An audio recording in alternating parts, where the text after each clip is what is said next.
Hey guys, Brix back with another Lego Transformer review, and today we're going to be starting a little minor chapter in some of the second group of insecticons. So let's check out G1 Barrage. Okay, so here we have G1 Barrage, looking pretty dope. I got him in this nice, good dark green color scheme, and it's kind of, to help him, set him apart from the other insecticons. Because just to give an idea, and this is to go with like the Chop Shop that I came out with like years ago, and Chop Shop was pretty easy because he was just kind of like a repaint of I think it was Bombshell, right? Bombshell, or no, Shrapnel. So I decided to finish the gang, and here we have, I have to move these guys back some. Here we have Venom, and we got Ransack chilling right here. Probably have to draw back a little bit so you guys can see everything. There we go. And then we have Chop Shop, but he's in robot mode, hanging out right here. He'll be for the robot size comparison. But yeah, I'm also I've already redesigned my regular Insecticons, so I'm going to order parts for those. That's going to be pretty fun to review as well. So just wanted to get you guys an idea of what the team is looking like right now, minus Chop Shop, because I'll probably even revamp him up a little bit just to like redo his feet, maybe redesign his chest or something like that. So articulation in insect mode, we have the little horns up here that articulate. We have this one that goes up and down. I'm not sure what these are supposed to do. They're probably like reproductive things for all I know. I don't know. We have 6 legs, little insect buggy legs. We're using these green robot arms, or the dark green ones, and just to make it look a little more bug-like, you got these little horns right there, but these do go in and out, each of these, and these are on the 1x1 rounded stud with the bar, so these could go in and out and go up and down as well. And then they do technically, even though it's due to transformation, pivot at where they connect to the robot leg. And then of course the wings. So these have some minor articulation just due to like how much wiggle room they do have, so they can kind of like flap and get out of the way of things just a little bit. So yeah, he's pretty fun to pose up, and he really does look like a giant bug if he wasn't made out of Lego. So let's get into transformation then. So what we're going to do is just kind of flip this up, and you can kind of get an idea of what everything looks like. Just pull out the legs, and then pose up the feet. Everything's on ball joints, of course. So we're going to work from the legs up. And let's see, I believe these are going to kind of spin around just to be able to clear this 1x space, and then it'll allow you to swing it to the back. And ideally what I want to do is rotate it like this. From here we're going to close these legs up this way without disengaging.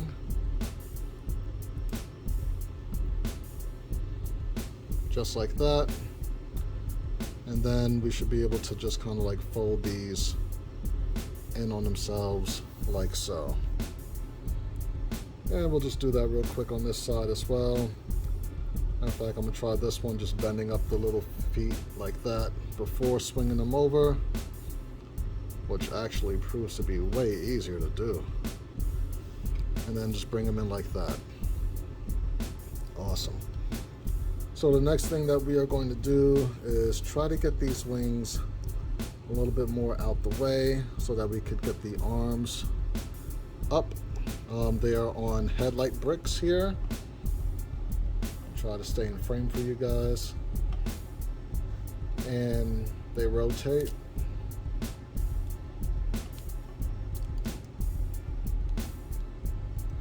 Like so. And then we could just kind of bring those down for now, like that.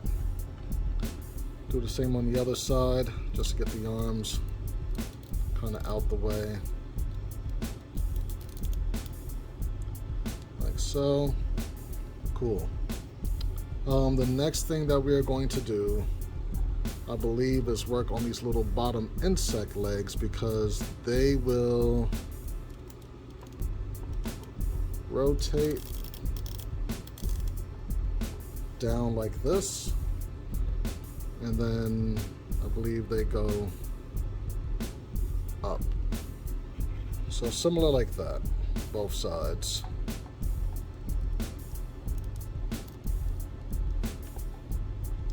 And then flip it up, and that should be good. So now we're going to rotate or bend this whole upper torso on these hinges right here.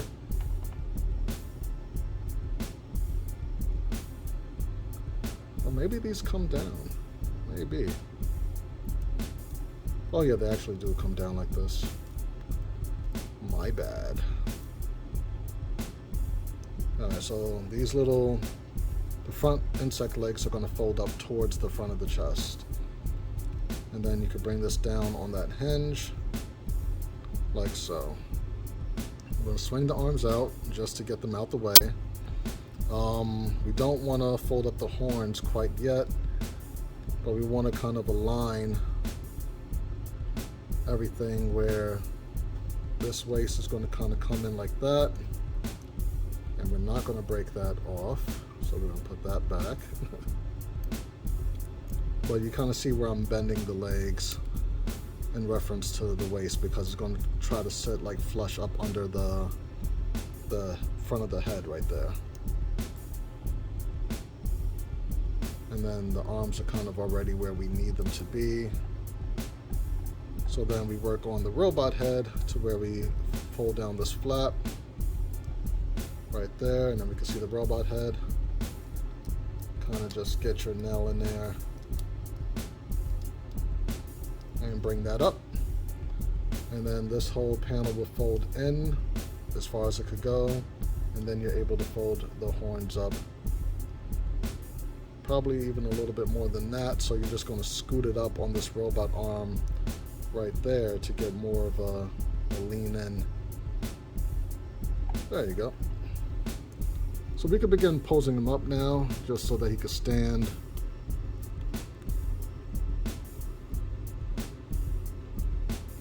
Everything's on ball joints, so it's really easy to get some dynamic posing. I'll probably pick the camera up a little bit so you guys can see what is going on. There you go. Tighten that. Higher. All right, there we go. So yeah, once you got that done, you're going to take these little second set of antennae thingy and point it straight up. And then the wings, you can pretty much do whatever you want with them. I like to bring them just, you know, a little bit closer to the body and flail them out like that. And there you go. It's weird because it doesn't seem centered. There he is. So studying the original toy, I mean, he doesn't have like a whole lot of design cues to follow, so that's why his legs look pretty plain. They're just like little yellow rectangles, but just pulls him up. He's not too back heavy, honestly. Like his backpack sits pretty close to the body, so I mean that's why he got these extra long heels right there, so that way you could support probably 2 of these if you really needed to. Probably doesn't have to stand so wide-legged right there. There you go. Look natural.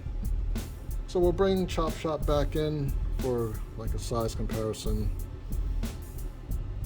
And he's probably like maybe a plate or 2 shorter than Chop Shop. And that might change once I update Chop Shop, who knows. But this whole like segmented feet thing, this doesn't make sense to me. This is a really old Insecticon design I did, and I'm gonna switch that up to where it's more solid. So, of course, articulation, everything's on ball joints. You know how this goes. Ball joints for the knees, hips, waist, ankles. Shoulders, elbows. We have the 1x1 stud with the little shaft on the end right there, so the fist could fold in and out and rotate. It's so tight. Rotate 360 if need be, so that way you can have stud out or anti-stud out depending on what blaster you decide to make for him.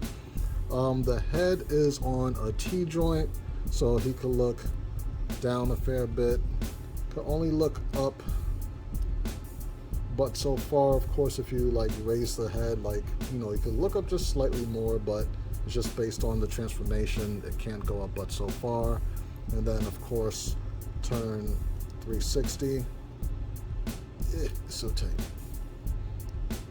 If need be, which his head looks the same no matter where he looks. So, but as a tip, right? I tend to use the black T-joints because they're not as stiff in the Travis Brix. So in the beginning, I used a lot of the light gray ones, but they have way more clutch power than the black ones. I think the white ones also have a little more give, so that way it's a little more playable if you're going to pose them up and you're not like breaking the model apart just to turn the head. Shoulders, ball joints, of course, and then you have an additional transformation joint right there that allows you to go all the way up if you need be. So, I mean, he has a lot of articulation. I mean, there's not much that this model leaves to desire, you know. Ball joints for the elbows. Sometimes I forget to go over all the articulation, so that's why I'm trying to go over everything. Like, oh, this would have been cool to say that. The wings, you already know how that goes.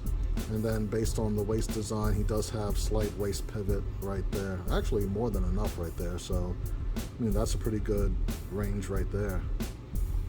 So, yeah, I do believe this guy is already up on BrixMediaStudios.com. I've updated it recently, so you got the new reflector, new perceptor up there. All the videos that are on the channel, those instructions are available and already being purchased, so definitely get your copy now.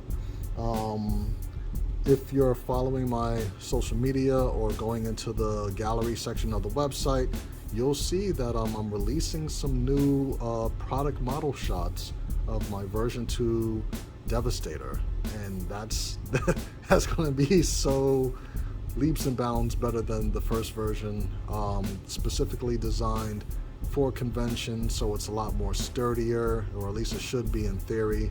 The bots are bulkier, you know, they don't have no little shrimpy arms or anything, so they look very intimidating. So definitely go to the gallery section of BrixMediaStudios.com, check out the ones that I've been releasing, and soon I'll probably, you know, start releasing colored versions once all the whole gang is out. And that's pretty much it. Just wanted to do a quick review. I know it's been a little bit, but I'm trying my best to be as consistent as possible. Got a lot of non-Lego stuff going on. Also, just in case if I get too busy before the end of the month, I will be at Brick Fair, Virginia at the end of this month. I believe the public days are on the 31st and August 1st. I'll be hanging out there from like next week Wednesday all the way through that Sunday. So if anything, hit me up. If you don't see me, if you want to meet me, you want to chill and hang out or whatever the case is, you know, hit me up on social media. I'll be around and about, but I don't know what the vibe is going to be there yet. So I mean, me and a lot of the other Lego masters will be there in full effect, and I look forward to seeing you guys if you're in the area and feel like coming out. So that'll be fun and exciting. I must say I'm not displaying my Transformers this year, only because I have almost 250. It would literally take me 2 to 3 days to set up, and I'm more so there as a Lego master rather than just BX Brix. So if you were looking forward to seeing a gajillion Transformers, I apologize. I do plan on doing a display video of my shelves, which will have everything there, so it'll be more of a, you know, personable feel. So for those that were looking forward to that, I'll have a video to kind of make up for that, you know, once I get all the bots built and everything, because I'm really eager to build the next Devastator right now. So I want to thank you guys please like, subscribe, and share. You know, that does support the channel a huge amount. You know, YouTube, you know, well, if you're a YouTuber, you know already, but the more videos that I do post, I am noticing, you know, things are looking a bit better. So hopefully, if you guys do support the channel, all I need you to do is hit the like and the subscribe and the bell notification so you could see when I'm releasing videos, because I do know that that function does work. And yeah, you know, it's a huge help and keeps these guys coming, so I appreciate you. All right, I'll see you guys next time. Peace.